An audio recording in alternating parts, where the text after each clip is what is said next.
এদিক দিয়ে জিব্রাইল সূরা কদর নিয়ে আসলো। সূরা কদরের মধ্যে সর্বপ্রথমেই বলছে ইন্না আনজালনাহু ফি লাইলাতিল কদর। ও নবী, এটা এমন এক রাত্র যেই রাত্রতে আমি আল্লাহ কোরআনকে নাজিল করে দিয়েছি। সুবহানাল্লাহ। ওয়া মা আদরাকা মা লাইলাতুল কদর। হে নবী, আপনি শোনেন, এটা এমন এক রাত্র যেই সম্বন্ধে আপনি নিজেও কিন্তু জানেন না, আপনার সাহাবারাও কিন্তু জানে না।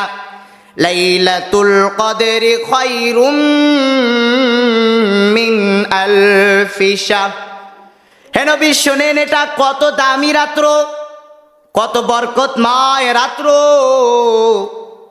যেটা হলো 1000 মাসের চাইতে উত্তম। সুবহানাল্লাহ। কত হাজার মাস বলেন তো? 1000 মাস। ওখানে বলা হয়েছে যে 1000 মাসের চাইতে উত্তম। এখন কত হাজার মাস? কেউ কেউ বর্ণনা করছেন যে এটা আল্লাহ পাকই ভালো জানেন। কে জানেন বলেন তো? যে কত হাজার মাস এটা আল্লাহ পাকই ভালো জানেন। কারণ আল্লাহ পাক যাকে ইচ্ছা নেকি বাড়ায়ও দিতে পারে এবং একটু কমও দিতে পারে। কারণ নেকি এটা কার হাতে বলেন তো? আল্লাহর হাতে। আল্লাহ ইচ্ছা করলে কাউকে ক্ষমা করে দিতে পারে, আবার ইচ্ছা করলে আল্লাহ পাক তাকে দোজকের মধ্যেও নিক্ষেপ করতে পারে। তো আপনার এটা হবে আমলের উপরে নির্ভরশীল করবে, আপনি কি পরিমাণ আমল করছেন। আপনার উপরে কিন্তু জুলুম করা হবে না, যে না আপনার উপরে কোনো জুলুম করা হবে সেটা নয়।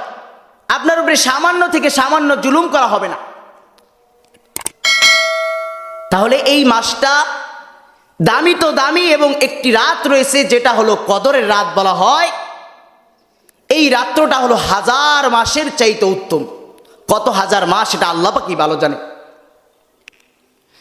তারপর আল্লাহ পাক জানায়া দেয় তানাজ্জালুল মালাইকাতু ওয়ার রূহু ফিহা বিইذনি রাব্বিহিম মিন কুল্লি হে নবী, আপনি শুনেন, এই রাত্রতে জিব্রাইল আলাইহিস সালাতু ওয়াস সালাম অসংখ্য রহমাতের ফেরেশতা নিয়ে দুনিয়ার মধ্যে অবতরণ করেন। সুবহানাল্লাহ। অসংখ্য লক্ষ কোটি ফেরেশতা নিয়ে দুনিয়ার মধ্যে অবতরণ করেন। তারা এসে কি দেখেন? তারা এসে দেখেন যে কোন বান্দা সিজদায় রয়েছে, কোন বান্দা রুকুতে রয়েছে, কোন বান্দা তার আল্লাহর কাছে কি কি চাইতেছে।